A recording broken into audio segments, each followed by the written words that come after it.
Welcome back to the Dynasty Rewind YouTube channel. My name is Bob, man, and today I'm here to bring you the weekly rewind, the weekly recap from everything that went on in week 2 of fantasy football. Let's get to it.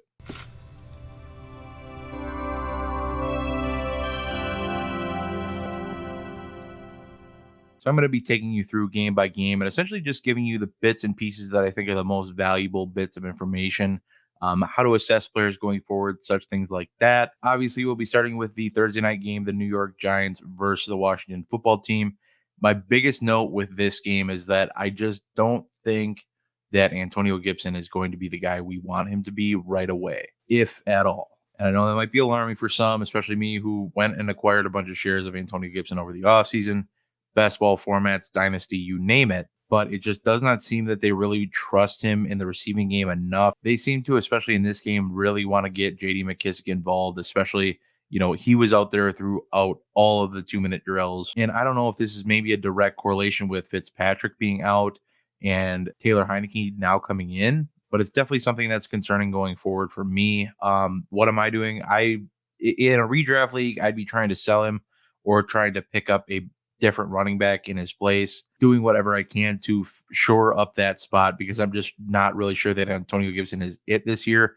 And where you likely drafted him, it's probably hurting your team right now. When it comes to the Giants side of the ball, honestly, Sterling Shepard is looking like an absolute dude this year. If you can snag him up in a PPR format, especially, I don't quite think he's going to have the upside in a standard format solely because I don't think he's going to have a ton of touchdowns or maybe even a ton of yardage per se. Most of his receptions have been kind of dink and dunk. I wouldn't say just completely, but I'm seeing him catch receptions for short yardage, stuff to just get the first down, things like that, as opposed to, the deep shots are going to be more Kenny Galladay and Darius Slayton. Kadarius Toney, if he ever gets involved, but I think he's more of a scheme open, close to the line of scrimmage and let him go with the ball kind of guy. But Shep has looked like the most reliable target for Daniel Jones so far this season. Like I said, if I can acquire him in a PPR format, I'm definitely going to take my shot. Moving on to the New Orleans versus Carolina game. And really, I don't have a lot to touch on with New Orleans. This was just kind of a funky game for them. Jameis Winston didn't look comfortable the whole game. I think I chalk up a lot of this to them not having a lot of their offensive coaching staff available for this game. If you caught reports before the game, you knew that I think they were missing like 8 coaches from the offensive side of the ball. So they were just in a tough spot to begin with in this game. So I'm not chalking up a ton to them. I'd say that my concerns from week 1 are still there. Jameis Winston had a ton of passing touchdowns against a crap Packers defense, but didn't have to rack up yardage, didn't have to march down the field a lot. He was gifted great field position on almost every drive. So I'm not like condemning Jameis Winston by any means, but I'm just not ready to, roll out the welcome wagon and try to add him on all my teams. When it comes to Carolina, I'm going to say that I think DJ Moore is the clear number 1 with Sam Darnold there. And I think this is going to go kind of against a lot of people's thoughts that Robbie Anderson would be the number 1 just because of the relationship that Sam Darnold and Robbie Anderson had previously, obviously both coming from the Jets. But when you look at the receptions and targets so far, DJ Moore has a whopping 14 receptions on 19 targets already, whereas Robbie Anderson only has 4 receptions on 9 targets. So it's pretty clear to me that DJ Moore is being, I wouldn't say hyper targeted, but definitely targeted more frequently and looked at more frequently in this offense. I think now's the time to roll him out in confidence and start him almost every single week. This was probably projected to be one of the tougher matchups for him on the season. New Orleans does have a pretty good defense, and he still showed out with 8 catches on 11 targets. So I'm a big fan of DJ Moore. If you can somehow try to acquire him, but I think the time is finally here for him to actually be the option you really want in this offense. Moving on to the Cincinnati versus Chicago game, and Cincinnati, they're kind of in that inconsistent wide receiver core that I'd say the Panthers were dealing with last year, where it doesn't seem like they're going to have, 3 wide receiver options every single week. Rarely, no team really ever does until I get to the Minnesota game later. But between these 3, Tyler Boyd was basically a non-factor this week. He gets 9 targets and 7 receptions this week. T. Higgins gets 6 receptions on 10 targets. And then Jamar Chase is just chilling with his 4 targets. So, just kind of an odd spread. It was kind of a weird game after Joe Burrow threw that pick 6, where it just seemed like all the wheels just fell off the bus. When it comes to this wide receiver core, the only ones I'm really going to want going forward are T. Higgins and Jamar Chase. I think although, Jamar Chase had a down week this week after a pretty gangbusters week 1, I think those 2 are going to be the focal point. I think they're just kind of better players. I like Tyler Boyd. I like Tyler Boyd a lot. I think he's one of the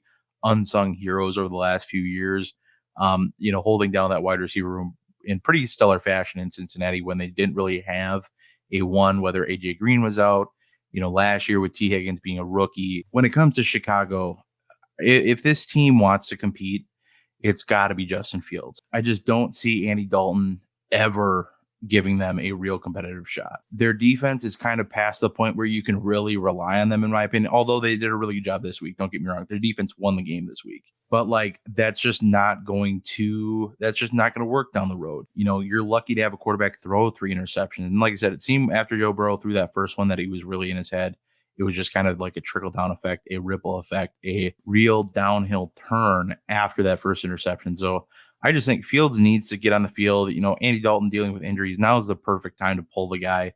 I thought it was cool that the second Andy Dalton went down, he pointed to Fields and said, like, go get in, dude. I thought that was really cool, a real cool sign of respect between the two. I think they both are kind of rooting for each other and respecting that, like, hey, respecting the situation and so on. And when it comes to the sit and development mindset of quarterbacks, too often I think it gets linked back to Patrick Mahomes sitting behind Alex Smith for a season. People forget that Alex Smith was like a MVP candidate that season. That's not the case with guys like Andy Dalton. Like, it's just not going to happen. I'm sorry. Like, you're not at any point going to be an MVP consideration, especially this year. So for Chicago to like be fantasy relevant, the players to be fantasy relevant, and for Chicago to be competitive, in my opinion, Fields really needs to start for this team. They got the win this week, but I just don't think this is going to be a consistent thing for them going forward. Moving on to the Houston versus Cleveland game. And, the big note for Houston is just Tyrod can't catch a break. This guy gets injured wherever he goes. And just when you think, he comes out and has a gangbusters week 1, snags the upset over Jacksonville. Crazy to think that anything over Jacksonville is an upset, but comes out, has a great week 1, great rapport with Brandon Cooks, starts out with a great game with Brandon Cooks again, and just out with a hamstring, and unlikely to play this week, being on a short turn, playing Thursday. So it's going to be Davis Mills, which really struggled when he got into the game. So I'm pretty concerned with them going forward. Carolina's defense looks pretty good this year. So I'm not too confident in him this Thursday, along with this Houston offense. In all honesty, moving on to the Brown side of the ball, this wide receiver core without OBJ, and I mean Landry went out fairly early with an injury, I believe. So it's just this wide receiver core is not good. You look at the target breakdown. Tight ends ruled this game with targets, all 3 of them racking up 12 targets total. It kind of sucks because it doesn't really mean any one's going to be more viable than the other week to week in terms of reliability. But then you look at the running back room snagging 4 targets, the wide receiver room snagging 5. So just overall, I don't want any of these wide receivers. And I know a lot of people are getting hyped on Anthony Schwartz after week 1, but just 2 plays, back-to-back weeks where he just seemed to give up on the play, where it was like this dude had a shot to make a really, really big play, but he just gave up on it. And I think that's going to resonate with coaches, and coaches are going to be like, yeah, we don't really like that. You need to go on. It's full effort till the whistle, through the whistle, till the play is dead. But when it comes to this wide receiver core, like I said, I don't want really anything to do with it. I don't want Higgins. I don't want DPJ. I don't want anybody. I definitely don't want Schwartz on my team. When it comes to the tight end, same deal. It was a pretty even spread between the 3. So unless one gets injured at some point, I'm just really not all that interested. Moving on to the Los Angeles Rams versus Indianapolis game. And my God, Cooper Kupp is just out on a warpath this year. We thought he was good with Jared Goff, and we should have known that he would just explode with Matthew Stafford. Racking up 200+ yard weeks back to back with a touchdown both weeks. What's sad about that is it's just not leaving a lot on the bones for Robert Woods. However, I will say Robert Woods had a better day than last week, getting a little more involved. Still nothing too crazy for his stat line, but the fact that he's still involved and getting targets, I think there's going to be some times where Woods is having good weeks, but right now, moving forward, he's a wide receiver 3 for me most weeks. At best, I think he's going to be more likely to be a wide receiver 4 with some 3 upside, with some upside to go as far as wide receiver 1. Robert Woods is a huge playmaker, but I'm very concerned about him going forward in this offense. It just doesn't seem like the rapport is there. It doesn't seem like he's the type of guy that, Matthew Stafford's not really a check down guy. He's not a guy who likes to throw bubble screens and short routes to wide receiver. He likes to kind of take deeper shots. And that's a little more Cooper Kupp's game, at least in the intermediate, to downfield is more Cooper Kupp's thing. So I just think Robert Woods just might not mesh with this offense anymore with Matthew Stafford at play. Big takeaway for Indy is, I was concerned that the wide receivers there just weren't it.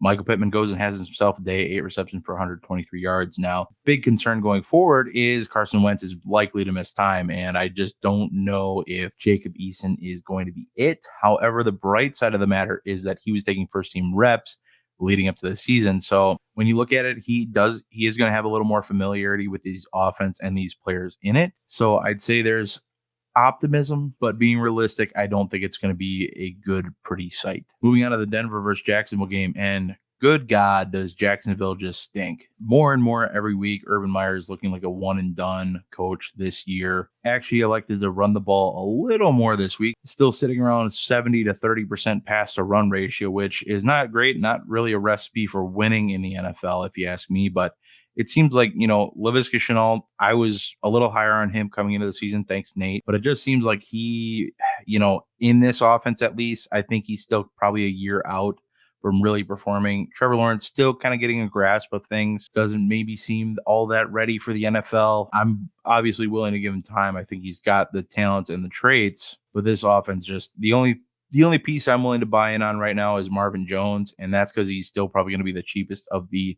three receiving options to buy in on. Then when you look at Denver, another even split at running back with Javonte Williams and Melvin Gordon. Javonte Williams did a little better, was just a little more efficient this week. So, being even already with Melvin Gordon, the established, highly paid running back who I believe is already in the last year of his deal with Denver. I think it was only a 2-year deal to begin with. This bodes really well for Javonte Williams going forward. If you have him in your dynasty leagues, you're going to be set next year, in my opinion. If anything happens to Melvin Gordon, Javonte Williams is going to be an absolute dude, a guy to roster on your team by any means necessary. So in my opinion, things are looking good for Javonte Williams. The more he continues to just split reps, it's better than, most running backs right now who, you're lucky for the running backs you're rooting on to get split reps. The other note I have on the Denver side of things is that Sutton had a really good game, bouncing back from a pretty dismal week one.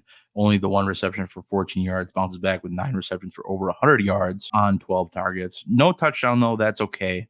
I think as long as Jerry Jeudy is out and possibly through the remainder of the season, solely for the fact of that, it's likely, in my opinion, that Jerry Jeudy probably isn't really 100% when he gets back. It's probably going to be a lagging injury that doesn't keep him off the field, but it's going to kind of just inhibit what he can really do on the offense. Moving on to the Buffalo versus Miami game, and honestly, Devin Singletary looks dang good this year. I mentioned it last week that he was cutting and gashing apart the Pittsburgh defense, and now he goes and does it against Miami too.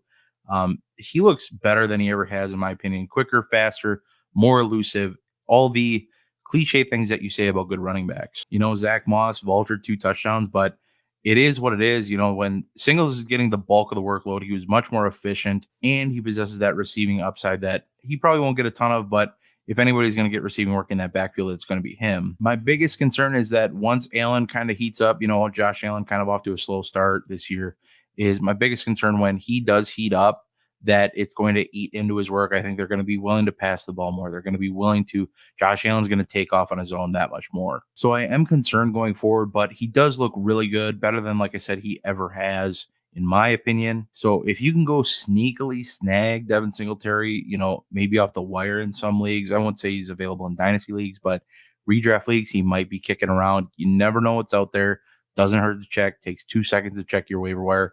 And if you're hurting at running back, say, James Robinson just ain't doing it for you yet this year. Singletary would be somebody I'd be willing to throw in for James Robinson right now, rest of season, and feel pretty darn confident about it. And then what's there to say about Miami aside from the fact that they were pretty much MIA this weekend? And I think a lot of this is with Tua out, definitely didn't seem great. Brissett, I think, is a serviceable replacement, but it's just not the same. Brissett is a career backup, journeyman throughout the league, and he's done fine. Don't get me wrong. This isn't a Brissett trash session, but this Miami team, they're just not there yet. I think they need to get healthy, get the right people out there, and just continue to find their groove. I think they're maybe a year or two out from really being the team that can be the main competitor for the Bills in that division. I'm curious to see what happens with the Tua situation and if he's able to play this coming week.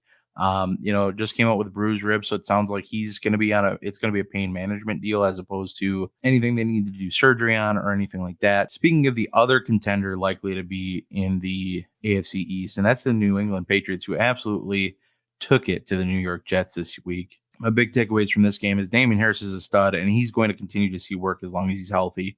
The run he had just running through New York Jet defenders all the way to the end zone on a 30+ yard run, I'm pretty sure. Just absolutely destructive. Like that's beast mode stuff right there. Like I know that's a stretch, Harris hasn't earned that yet, but that's the type of stuff that you love to see from a running back, just tearing through a defense and just making everybody else look and feel smaller than he is. And he's not that big of a dude. But to see him continue to get work even after a costly fumble cost the game for the Patriots last weekend, pretty good sight to see. Not concerned with him going forward. If you got him cheaply in any leagues over the offseason, best ball, redraft, whatever the case is, or if you snagged him up in Dynasty, whatever it is, good on you. I think he's solid. I think he's good to go the rest of the year. I would be concerned that there'll be some quieter weeks more than others, but for the most part, I think he's going to be a solid RB2 at worst most weeks. A guy you can throw in your lineups. He's probably your RB3. And hopefully he is, if say you have him with James Robinson, whatever the case is. I hate to keep ragging on James Robinson, but it's just, it's very obvious that he's not doing what anybody wanted him to do this year. Then when it comes to the New York Jets side of the ball, Zach Wilson, still a rookie, really struggled in this game, threw a ton of picks, and just, it's going to take time for him. I think it's going to take time for that offense to really develop. The other cool note with the offense is Michael Carter, my boy, getting some reps, getting 11 carries, 5+ yards per carry. And he was the only running back to receive targets on the team in a blowout loss like this was, or just a game that was never really in hand. This is a pretty good sign for him going forward, in my opinion. Moving on to the San Fran versus Philly game, and honestly, I'll be the first one to admit it. I was wrong on Jalen Hurts. I was concerned on him coming into the season. I thought he had potential, obviously. Everybody has potential to some degree. But I did not think he would look this good this soon. And he really does. Great thrower of the ball so far, great on his deep throws. And he brings that rushing upside. He didn't have a big blow up game this week by any stretch of the imagination, but that rushing upside really helped kind of propel him to still have a really good week. He's a guy that if he's somehow sitting out on your wire after week 1, I doubt he is. Go grab him. Good luck grabbing him in Dynasty. Anybody that managed to hold on to him over the offseason definitely ain't letting him go until their grasp is dead and cold. But I like Jalen Hurts the rest of the season. This was a tough matchup against the San Fran defense. This was a defensively fought battle, and he didn't falter. He didn't have a bad game, and I think this was a big test for him and somebody, like I said, I'm confident the rest of the season. Moving on to the San Fran side of things, and that offense just wasn't really clicking this weekend. They got the win, but, Kittle pretty much uninvolved, missing in action yet again. Debo kept pretty quiet this weekend as well. And then that running back room just absolutely cursed with injuries. They, in my humble opinion, if they had a first-round pick this year, they don't.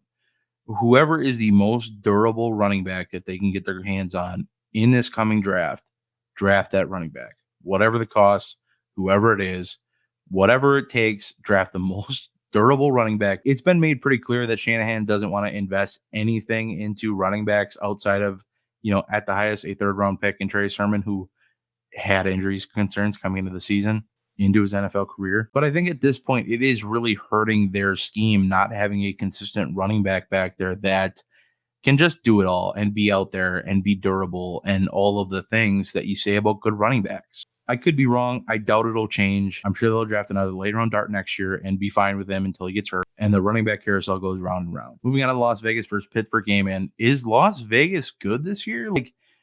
Their offense is great when they're actually spreading the ball around and not just hyper targeting Darren Waller. I think going forward, if Darren Waller is faced with a tough defense that is a smart defensive-minded coach that knows how to effectively take him out of the game, like Baltimore couldn't last week, or they did until they really, really didn't. But Pittsburgh was able to take him out of the game this week. And then instead of continuing to hyper target Darren Waller, they elected to use their other playmakers and Bryan Edwards and Henry Ruggs. And you'll look at Bryan Edwards' stat line, and it really wasn't anything that special, but he did have a touchdown taken away from penalties and about 30 other additional yards taken away from penalties. So hopefully, obviously, you don't expect that to happen every single week, but it is something to note that he did have a pretty dang good week. He was featured, he was targeted heavily, but it just a lot of the work just went unnoticed because there were penalties and so on. Then when it comes to the Pittsburgh side of things, it's tough to trust any receiver here.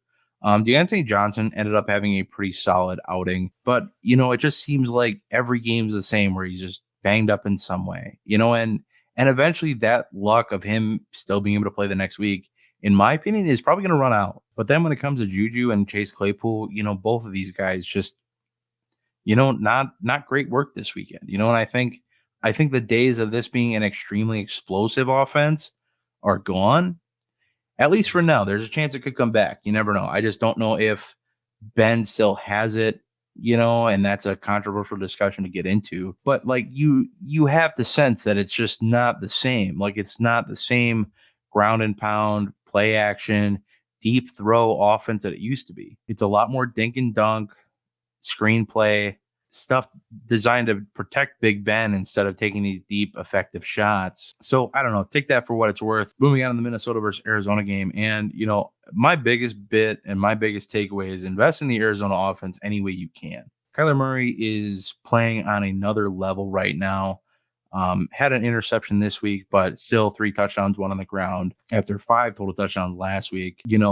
This is going to continue. Like there's no real doubt in my mind. The only doubt that exists in my mind is if they kind of falter like they have in the past, where they get hot, they start hot, and then they just go on this cold, dead run the rest of the year. If you ask me right now, I would say Kyler Murray is probably the early favorite for MVP. And if they can avoid that huge drop off they usually have midseason, usually due to the defense, due to the just the team just not really operating on the same plane, Kyler should win MVP, and these guys will be a real contender in the West. Looking at the Minnesota side of things, the big takeaway here is, KJ Osborne, I was thinking he would be more of a deep stash for Dynasty, but and I still think he is. Like, I think he's a must add in Dynasty now. 2 really good weeks. Adam Thielen getting up there in age. This is the kind of stuff you really look for when you're hoping a guy can take a role, the mantle from somebody moving forward. And this is it. We're seeing it right before our eyes. 9 targets last week, 6 targets this week, a boatload of yards, touchdown this week. This guy needs to be rostered. And if Minnesota can somehow upkeep 3 wide receivers, we need to look at Kirk Cousins in a much, much different light. Looking at the Atlanta versus Tampa Bay game, and Gronk to me is playing like it's 2017 out there, just having, a great year to start, 4 touchdowns over 2 weeks. Not a ton of yards this week, not a ton of yards last week either. But a guy, seriously, check your wires. He was available in one of my redraft leagues this week. So somehow, like I said, go check him out. I only didn't add him because I had Darren Waller. He's on my waivers this week. Definitely check those wires. Like I said, always check the wires. You never know what's going to be out there. Then when it comes to Tampa Bay side of things, is these wide receivers are going to be inconsistent, and I think we just need to accept that for now. As long as Gronk is relevant, as long as Antonio Brown is out there, unless it's just the Mike Evans and Chris Godwin show, it's going to be inconsistent. But at the heart of all of this is the guy you really want on this offense, and that's Tom Brady. Every year we root against this guy, and it's just like, nah, I'm still here, fam. And every year we're like, darn, maybe next year. And he's just like, nah, rinse and repeat. When it comes to these running backs, I don't want anything to do with these running backs. Like Leonard Fournette had a good day in terms of like yards per carry and stuff like that, but nothing that really helped your fantasy team. Gio Bernard, nothing special. Ronald Jones, who got the start, belonged on benches like we all thought. So when it comes to this running back room, as long as they're all healthy, if one of them goes down with an injury at some point, that's when we can maybe take a look at somebody else in this offense, or actually somebody we can rely on maybe lightly. But until that happens, I don't want any of these guys on my roster, especially in my starting lineup. And then when it comes to this Atlanta offense, man, they are just looking just rough. It seems like they can't really get anything going on the ground. They're constantly going to the air right away. And that's, again, due to this terrible defense that's just kind of holding them back from really being any type of contender in any frame of imagination. But until this offense gets in rhythm, they get an offensive line. I don't see Calvin Ridley being all that viable this year. I don't see Kyle Pitts being all that viable this year. And no running back on that team is worth rostering either. Moving on to the Dallas versus Los Angeles Chargers game. And it seems to me that Tony Pollard is here for an expanded and consistent role going forward. He got a lot of run last week, and we thought it was just because Zeke was dealing with pass protection, stuff like that. But it seems like he's actually going to have a consistent role going forward. Both running backs were effective this week. If you can add Tony Pollard, which I doubt you can, most leagues were having him go in the 9th, 10th round even. But if you can somehow snag him on your roster, absolutely do it. At worst, he's a handcuff. He's a decent flex play. If you ask me, I wouldn't put him at RB2 or an RB3 even if you can avoid it. But especially come those bye weeks, which are just kind of around the corner, coming week 6, might be a guy you can use in your lineup going forward. Amari Cooper got banged up and ended up leaving the game, but he's pretty famous for coming back, playing through injuries anyway. Won't be too concerned about him yet. If he is out, CeeDee Lamb, I would say, gets an upgrade just because the sheer amount of target volume they're going to throw in that offense. Cedric Wilson gets a small bump, just obviously not the same talent level of Cooper or Lamb, but he'll likely see more work as well. You might also actually see Tony Pollard run out there and catch some passes as well. Moving out of the Tennessee versus Seattle game, and AJ Brown's off to a pretty slow start, and that might scare some people off. I'm not too worried yet. I'm concerned that maybe that knee issue that he was dealing with coming into the season is kind of holding him back from really being in the game yet. Concerned that maybe it's just an issue that might plague him a little bit throughout the season. Derrick Henry, just so dang good. Anybody who moved him after last week, I'm really sorry because he came and probably won those people their league this week. But such is the nature of the overreactive pivot. I especially feel sorry if you traded him away to the player who was playing you this week. Looking at the Seahawks side of things, man, this was just kind of a real Seahawks game. Nitty gritty, threw the ball a fair amount. Tyler Lockett blowing up, doing his thing. Russell Wilson scoring touchdowns. Seattle trying to run the ball, but it's not really being all that effective. Nothing too crazy from this game, in my opinion. DK had a down game, but it is what it is. Not going to blow up every week. Moving on to the Kansas City versus Baltimore game, and the big takeaway here for me is Clyde Edwards-Helaire. Just seeming like, the biggest bust out there. And I hate to say it because I like Clyde. I liked him before he was even drafted the Kansas City Chiefs, but it's hard to ignore the concerning elements of this, the usage in the red zone, the usage in general, the effectiveness of the usage, just not pointing well for him. Only racking up 40 yards on 13 some carries, had the fumble. Just a rough start of the season for Clyde Edwards-Helaire. Another guy that this is a guy that if I could get Singletary in a redraft league, not in Dynasty, you don't want to trade Clyde in Dynasty yet because you're not going to get appropriate value for him more than likely. But if you're in a redraft league and you can maybe pivot for Devin Singletary in some respect, not necessarily maybe trading him, but getting Singletary on your team, he's a guy I'd throw in for Clyde Edwards-Helaire to start right now. Same kind of deal for Damien Harris. I think it's a little less likely you get your hands on him, but same deal. If you can get Damien Harris and start him over Clyde Edwards-Helaire, I'm going to do it. Until further notice, Clyde Edwards-Helaire probably an RB3 for me. Obviously a hold in Dynasty. If you trade him away, you're not going to get appropriate value for what you paid for him, more than likely. Moving on to the Baltimore side of things, a much more rosier image. The Hollywood breakout, I think, is finally here. He looks healthy. He looks better out there, better than ever, if you ask me. And the biggest thing I think is that he's just needed to be healthy and actually play full snaps.